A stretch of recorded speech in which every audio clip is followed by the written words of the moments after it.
Bonjour à tous et bienvenue dans Smart Tech. Aujourd'hui, en ouverture, nous ferons la connaissance de Feriel Bouakaz, qui est déjà en plateau avec nous, une hackeuse éthique et également une pionnière dans son domaine. Nous verrons pourquoi dans quelques instants.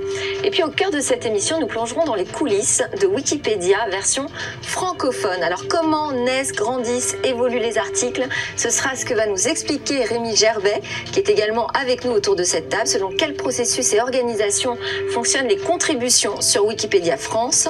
Et puis Marie Soulez, avocate au cabinet Lexigne, nous expliquera quels sont les droits individuels face à la puissance de la communauté contributrice et aussi nous parlera de la complexité que peut représenter le statut très particulier de Wikipédia. Également autour de cette table, Victoire Sicora nous présentera sa sélection de news et puis on partira à la découverte de l'écosystème tech en Suisse avant de nous resynchroniser avec la nature. Mais avant toute chose, donc je voulais ouvrir cette émission avec un constat assez troublant. C'est pas juste anecdotique, il n'y a pas assez de femmes dans la tech et ni même, je fais mon mea culpa, sur ce plateau. Il y a des jours où je suis effectivement troublée de voir que je n'ai que des hommes autour de la table.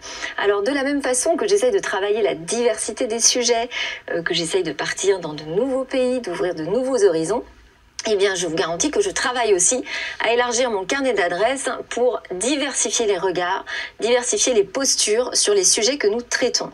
Et donc, je suis très heureuse d'ouvrir cette séquence avec vous, Feriel Bouakaz, puisque vous êtes finalement porteuse d'un sujet mixte, à la fois le passionnant sujet du hacking éthique et puis celui d'une femme qui est pionnière dans la formation d'une nouvelle génération. Bonjour Feriel Bouakaz.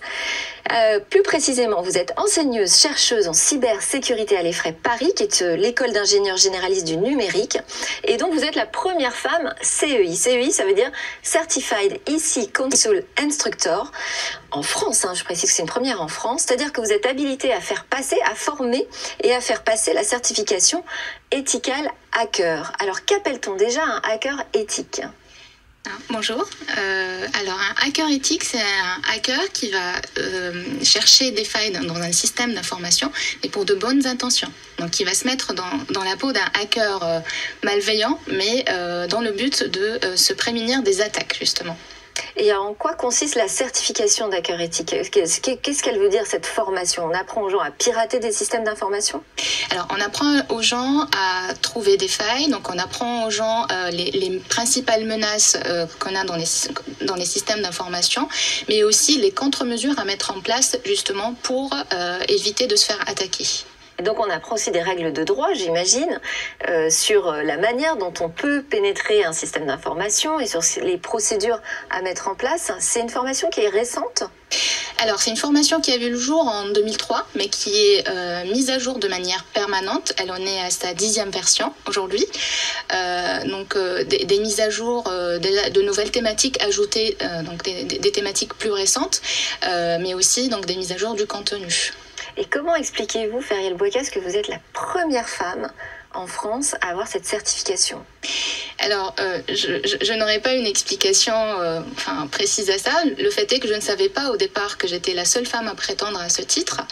Je l'ai su après avoir justement obtenu le titre que j'étais la première femme en France. Donc, je pense que ça m'aurait rajouté une grosse couche de stress si je l'avais su auparavant. Et ça peut être aussi parce que les femmes dans le domaine professionnel en cybersécurité, le pourcentage il n'est que de 11%. Et ces 11%-là, ça fait il y a moins de femmes qui vont vers la formation, justement.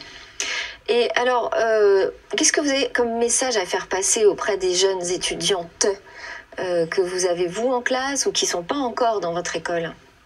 Alors, le message que je donne aux étudiantes, c'est premièrement d'oublier un peu l'image qu'on a donc, dans le collectif imaginaire, donc cette image de hacker avec un suit à capuche un peu geek qui est tout seul derrière son ordinateur. Alors on le voit pas en même temps. En général sur les images, il est de dos avec sa capuche. Ça pourrait être une femme finalement. Oui, c'est vrai. Donc l'idée c'est de sortir justement de cette image-là et de dire aux femmes que en fait ça ne représente pas, c'est loin de la réalité. Donc la cybersécurité c'est plus vaste que ça. Comme en médecine, on a plusieurs spécialités. Allant de la gouvernance à l'architecture, donc on a cette fonctionnalité-là de défenseur ou d'attaquant pour chercher des failles dans un système et devoir le sécuriser, mais on a aussi d'autres fonctionnalités qui représentent plus le domaine. On sait que le secteur recrute énormément, est à la recherche de nouveaux profils. Pour autant, est-ce que ce secteur recrute facilement des femmes ? Les femmes, il n'y en a pas beaucoup, donc c'est pour ça qu'ils n'en recrutent pas beaucoup, parce que dans les écoles d'ingénieurs, on retrouve le même pourcentage. On retrouve de 11% à 15%, pas plus, de femmes dans les cycles ingénieurs. Donc il n'y a pas de frein, de barrière spécifique à l'emploi ? Non, à part l'image que ça peut donner, je ne vois pas d'autres barrières. Et vous, quelles ont été les difficultés finalement que vous avez pu rencontrer en tant que jeune femme ? Est-ce qu'il y en a eu ? Alors la difficulté, c'est de parfois se sentir seule au milieu de tous ces messieurs. Donc justement lors de ma formation, parce que j'ai dû moi-même passer le CEH avant de passer le CEI et de le faire passer à nos étudiants, j'étais la seule femme du groupe et pause déjeuner, j'aurais bien souhaité qu'il y ait d'autres présences féminines auprès de moi. D'accord, et donc vous avez des actions spécifiques aujourd'hui à l'EFRAY Paris pour inciter les jeunes filles à suivre ce cursus ? Oui, nous essayons de recruter, de faire la promotion, déjà de commencer très tôt, donc au niveau des collèges et au niveau des lycées, d'expliquer la fonction de spécialiste de la cybersécurité dans son sens le plus large. Et aussi, je pense qu'on manque cruellement de modèles féminins. Donc, le fait de les mettre en avant va encourager d'autres femmes à venir. Bon, ben voilà, donc là, c'est fait déjà. Dans Smartech, on vous met en avant, on est très très fiers.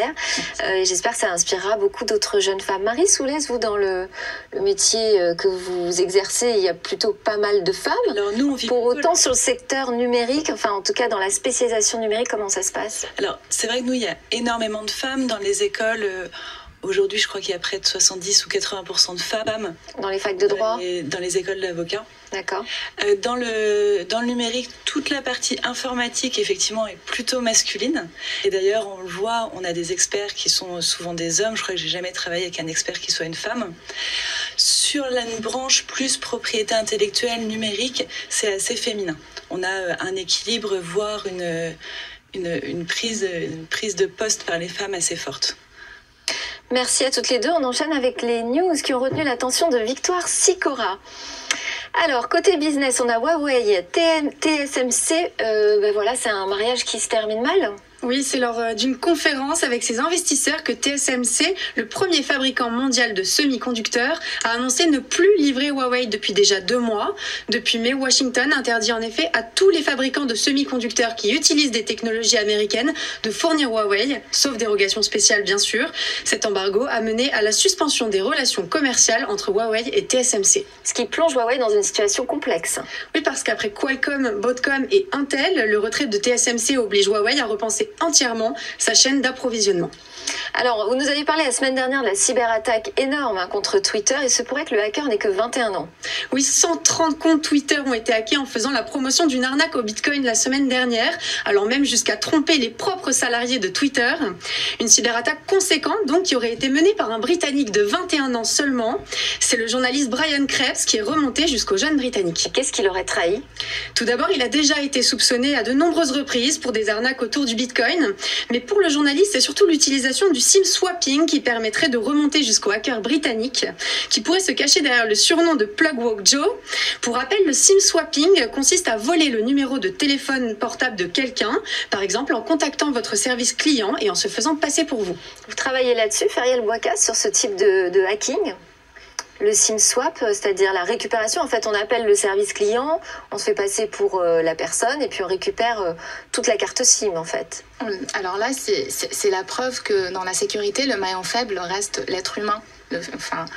Donc les attaques les plus, qui aboutissent le plus, ce sont des attaques du type social engineering et phishing, donc notamment ce type d'attaque-là. Donc on a beau sensibiliser, mais on tombe toujours dans le piège.